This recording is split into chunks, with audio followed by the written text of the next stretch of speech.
teman-teman. Nah, bukan untuk pewarna makanan. Tapi kadang kita banyak nemu itu justru itu malah dipakai untuk pewarna makanan. Nah, bayangkan kalau misalnya dari kecil usia 5 tahun jajan di sekolah dengan bahan-bahan seperti itu ya, konsumsinya banyak zat karsinogen, maka tidak heran 5 tahun ke depan penyakit kanker ini akan semakin banyak. Ya, itu loh. Karena apa? Karena pola makannya tidak dirubah gitu loh. Ya, jadi ini apa ya? Belum jadi perhatian sebetulnya dari bagi pemerintah itu belum gitu loh. Ya beda kalau di negara-negara maju gitu ya. Jadi kalau ada informasi, oh ternyata makanan ini bisa menyebabkan penyakit kanker, itu segera ditindaklanjuti oleh pemerintahnya. Ya, beda kalau di sini. Nah, ini udah ketahuan gitu aja. Ah, besok jual lagi kan gitu. Gitu ya. Jadi makanya teman-teman kita sendiri nih sekarang yang bertanggung jawab untuk menjaga tubuh kita. Ya, jadi jangan pasrahkan kesehatan tubuh kita ini pada orang lain. Makanya kita harus banyak belajar ya itu. Oke, itu zat karsinogen. Nah, itu tadi faktor penyebabnya ya. Jadi yang pertama keturunan, yang kedua lingkungan, kemudian yang ketiga itu karena faktor pola makan. Ya, oke ya. Nah, terus tadi faktor penyebabnya, gejala-gejalanya sudah ya. Nah, sekarang solusinya teman-teman. Ya, solusi yang jelas. Kalau tadi kan yang penyebab itu kan karena zat karsinogen, ya sekarang hindari zat karsinogen. Terus konsumsi makanan yang banyak mengandung antioksidan. Nah, antioksidan. Oksidan itu racun.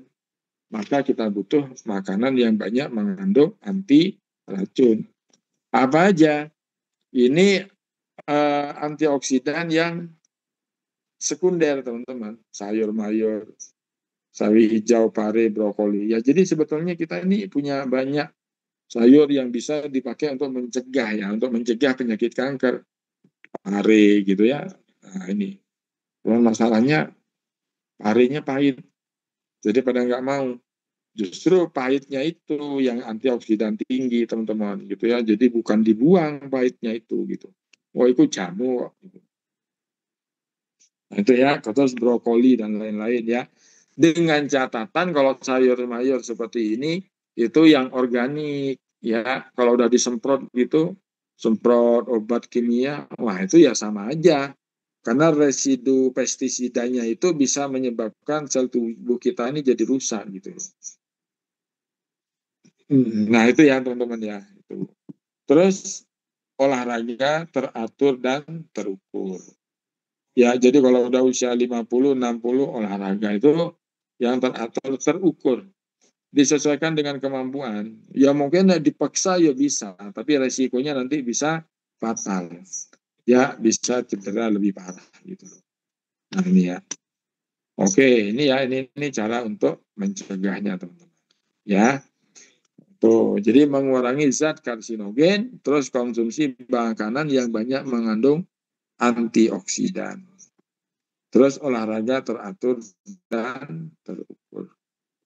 Nah, ini ya kalau berbicara tentang metode pengobatan penyakit kanker, itu ada kemoterapi, radiasi, gitu ya, operasi pembedahan.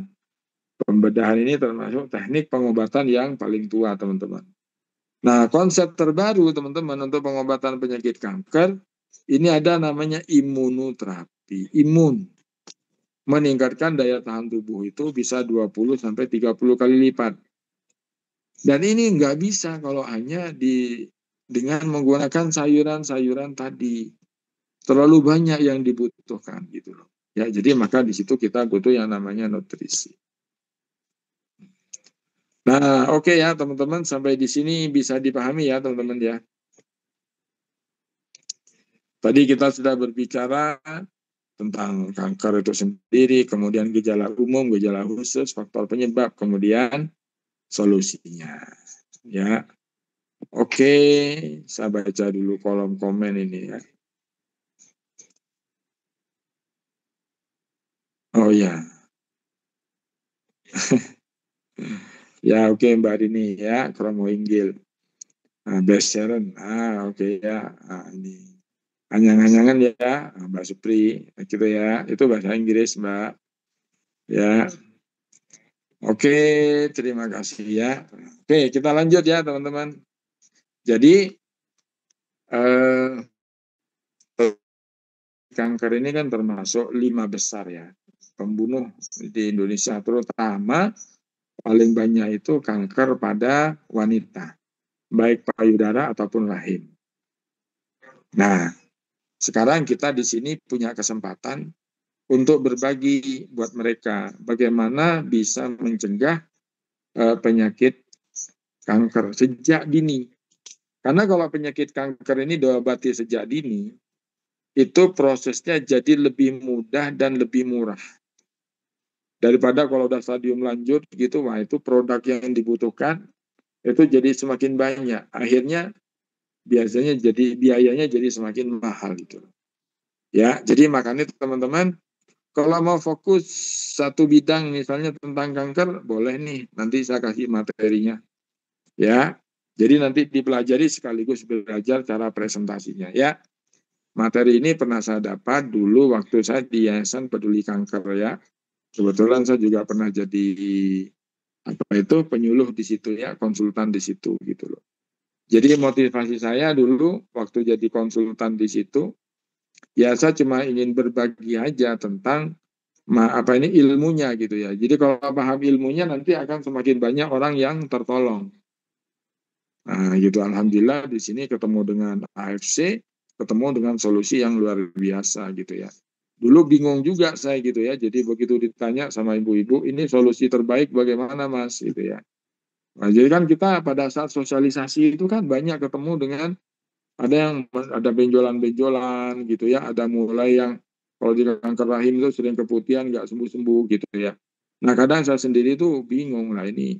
Saya cuma bicara ilmunya sebetulnya, tapi mereka yang sudah mengalami itu butuh solusi gitu.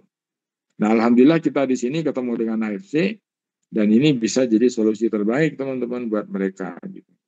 Ya ini. Nah solusinya apa kira-kira? Ya kan sel kanker itu adalah sel yang abnormal. Ya, sel yang tidak memiliki pasangan. Atau sel yang rusak. Ya, konsep sederhana. Kalau selnya ini mengalami kerusakan, ya maka yang perlu dilakukan adalah regenerasi. Ya, diregenerasi, gitu. Diganti dengan sel-sel yang baru. Nah, yang bertanggung jawab untuk meregenerasi sel di dalam tubuh kita, itu namanya stem cell.